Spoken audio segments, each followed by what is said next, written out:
Поздним вечером Клавдию Ивановну разбудил громкий собачий лай. Отчего-то забеспокоился ее пес Тимоха, грозящий поднять на уши всю деревню. Женщина, накинув на плечи теплую шаль, вышла во двор. Жила Клавдия Ивановна одна, а потому надежда на защиту была у нее только на верного пса. «Ну ты чего шумишь, Тимоха?» – спросила женщина пса, который всем своим видом давал понять, что очень взволнован. Он ни секунды не мог устоять на месте, так бы и рванул, но цепь не давала.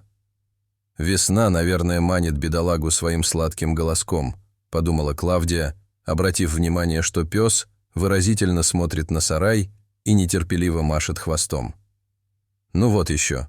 Что же там стряслось?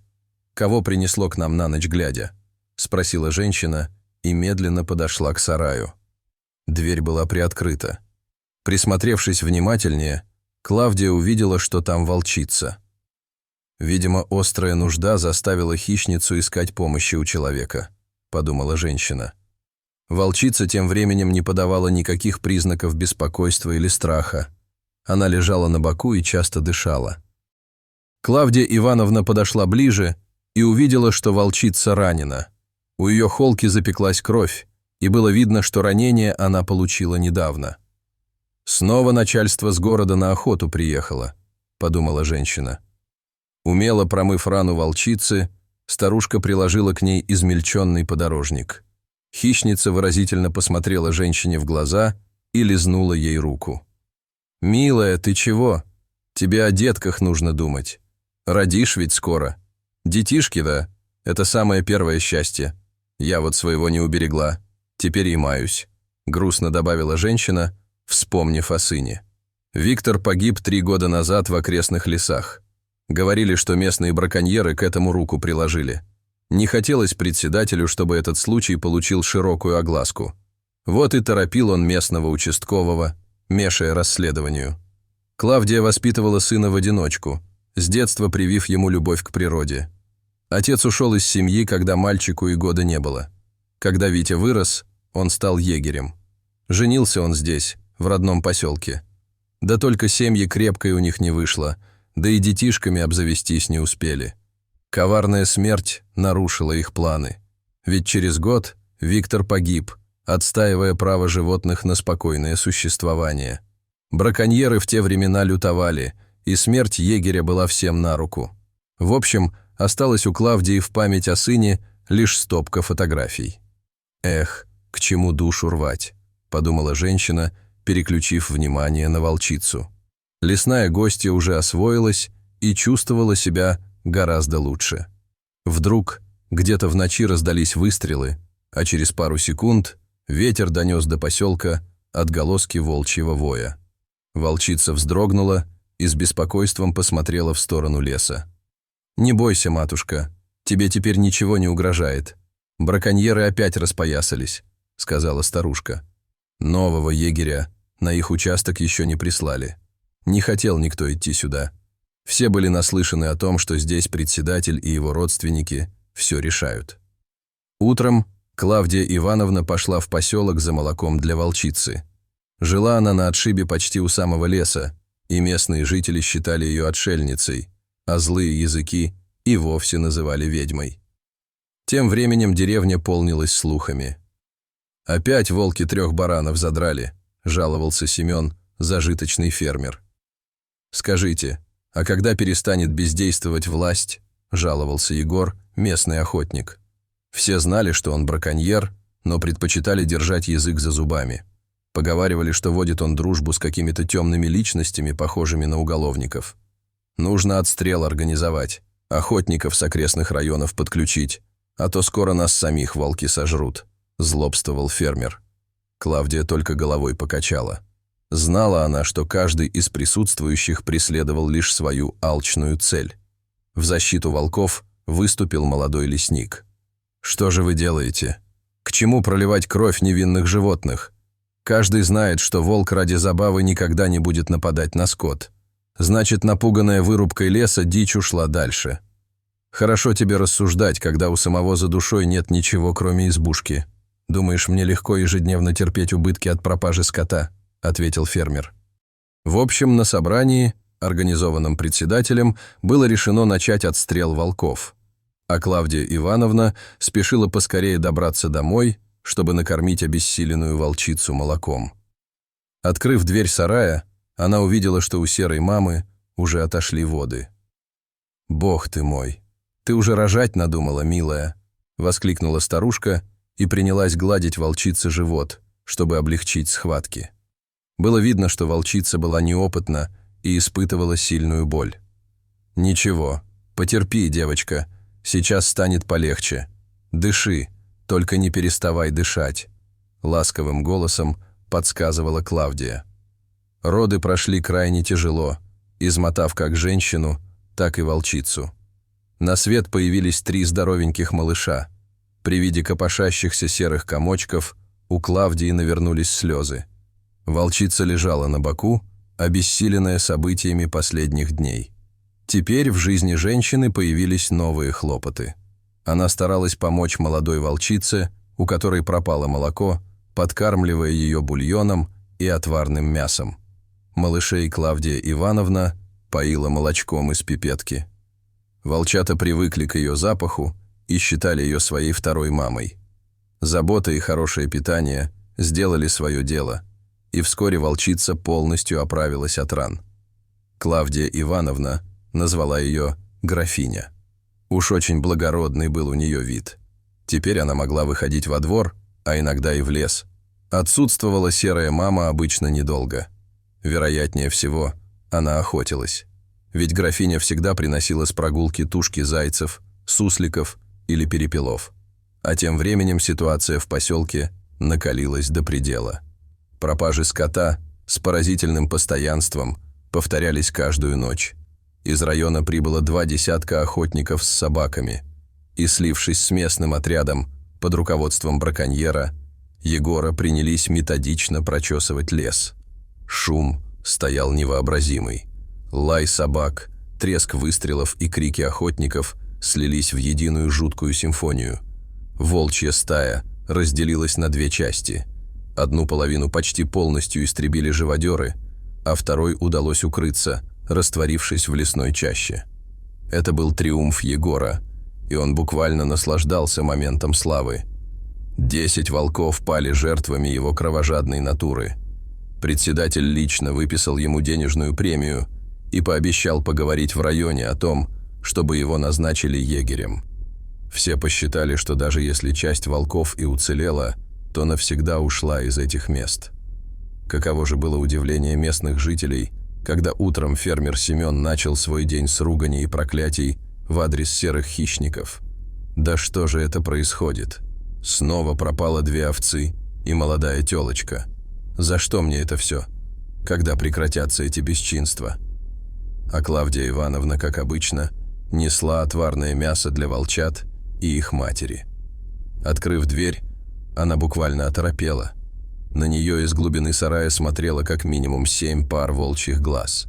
Они не боялись и не рычали, но при этом следили за каждым шагом женщины. Скорее всего, молодая волчица привела их сюда, чтобы уберечь от кровожадных браконьеров, которые открыли на них самую настоящую охоту. Это были остатки волчьей стаи, которым удалось скрыться от расправы. «Да что же это происходит? Нельзя же так бездушно истреблять животных!» — схватилась за голову Клавдия Ивановна. Старушка, не в силах сдержать негодование, отправилась прямиком к председателю. «Андрей Васильевич, до каких пор будет царить это беззаконие? По какому праву вы даете лицензии на отстрел волков? Вы что, Господь Бог?» — начала с порога Клавдия Ивановна. «Ну ты не забывайся, женщина, что на моей стороне закон, а то вы привыкли с сыночком своим покойным играть в детективов», — огрызнулся председатель, чувствуя, что наговорил лишнего. Клавдия побледнела и моментально изменилась в лице. Такого ответа она не ожидала и очень сильно негодовала по этому поводу. «Ладно, пеняйте на себя, но запомните, я этого так просто не оставлю, помяните мое слово. Если будет нужно, то дойду до самого губернатора, но шайку вашу разгоню», бросила на прощание возмущенная таким отношением женщина. Председатель лишь усмехнулся. Не верил он, что старушка сможет принести ему вред. Клавдия Ивановна не знала, к кому можно обратиться со своей просьбой, ведь у нее укрывалось по меньшей мере 7 волков с детенышами. Но помощь пришла оттуда, откуда ее совсем не ждали. Лесничий Сергей был очень внимательным и исполнительным сотрудником. Поздним вечером он увидел, как стайка волков проследовала во двор Клавдии Ивановны. Его удивило то, что ее сторожевой пес даже не поднял лай. Видимо, подобное зрелище он видел уже не раз, поэтому привык к лесным гостям. Лесник понимал, что женщина помогает волкам по доброте душевной и не хотел, чтобы о тайне кто-либо узнал. Раньше он был коллегой и лучшим другом ее сына Виктора. После его гибели парень не мог найти себе места от горя и отчаяния, ведь в тот день они должны были вместе отправиться на обход, а Сергей не смог, задержавшись в районе. У парня созрел план, он решил снять обвинение с волчьей стаи. Лесничий знал, что каждую ночь у фермера пропадает скот, но так как это были не волки, тогда кто же это мог быть? Вечером Сергей расставил специальные ловушки на тропе, ведущей к ферме. Теперь никому не удалось бы уйти незамеченным. О своих намерениях он рассказал участковому. И вместе мужчины решили выступить в роли охотников. Притаившись, парни стали ждать. Очень долго ничего не происходило, а где-то около 12 часов ночи они услышали громкий крик, раздавшийся со стороны ловушек. «Есть, попался!» – азартно вскликнул лесничий и побежал на звук. Когда они поднялись выше, то от увиденного едва не выронили фонари из рук. Луч осветил фигуру, попавшую ногой в капкан. За собой он вел 2 молоденьких барашков. Мужчина показался участковому знакомым, и он воскликнул: «Да это же Петька Синицын, зять председателя!» Сергей осветил профиль подельника-негодяя. Он сжался к изгороди, пытаясь раствориться в ночи. «Сними-ка накидку!» – распорядился участковый. Незнакомец нехотя откинул капюшон, и все ахнули. Им оказался тот самый фермер, который вопил о пропаже скота и призывал учинить расправу над волчьей стаей. Фермера и председательского зятя взяли под стражу. А утром весь поселок гудел от очередной шокирующей новости. В доме зятя председателя провели обыск и, к великому изумлению, нашли ружье. Его узнали сразу, ведь оно принадлежало убитому 3 года назад егерю. Там была именная гравировка с его инициалами. Допрашивать Петра Синицына стали теперь районные следователи. Они быстро разобрались во всем. Фермер, зять председателя и Егор-браконьер сколотили шайку по нелегальной добыче янтаря у реки. Они случайно обнаружили там карьер с богатыми месторождениями ценного камня. Но для осуществления своих планов им мешала волчья стая и егерь, знавший о карьере. Несчастного Виктора застрелили 3 года назад, а теперь решили извести волчью стаю под предлогом того, что они воруют скот. Преступной троице грозит уголовное наказание и внушительный срок. А волки теперь смело могут возвращаться в лес. За это время волчицы и детеныши очень привязались к старушке и остались у нее. А недавно в жизни Клавдии Ивановны случилась радостная новость. Как-то вечером ей в дверь постучали. Открыв дверь, старушка увидела молодую женщину, которая держала за руку мальчика лет 7. «Здравствуйте, Клавдия Ивановна. Меня зовут Татьяна. Мы с вашим сыном встречались когда-то. А это ваш внук Артем», – радостно сказала гостья. «О, Господи, радость-то какая! Внук? Я и не знала. Проходите, я вас чаем напою», – радушно предложила Клавдия. За чаем Таня рассказала, что совсем недавно узнала о смерти Виктора от знакомых. После расставания с Виктором Татьяна так и не смогла устроить свою жизнь и в одиночку растила сына. Она была сиротой, и ей не хватало душевного и родственного тепла. Вот и решила она переехать к Клавдии Ивановне. Пусть бедняжка на старость лет порадуется внуку. Клавдия Ивановна и Татьяна сразу понравились друг другу, словно были знакомы много лет. Теперь Артемка играл с подросшими волчатами. Графиня подпустила его без всякой опаски, признав в нем ребенка. А однажды до Клавдии Ивановны в гости зашел лесничий Сергей. Он принес волчице и детенышам мясо и костей. Встретившись глазами с Татьяной, он смутился и покраснел. Женщина откровенно понравилась ему. Узнав, что сынишка у нее от его лучшего друга, он стал еще чаще захаживать в дом Клавдии. То воды с реки принесет, то дров наколет.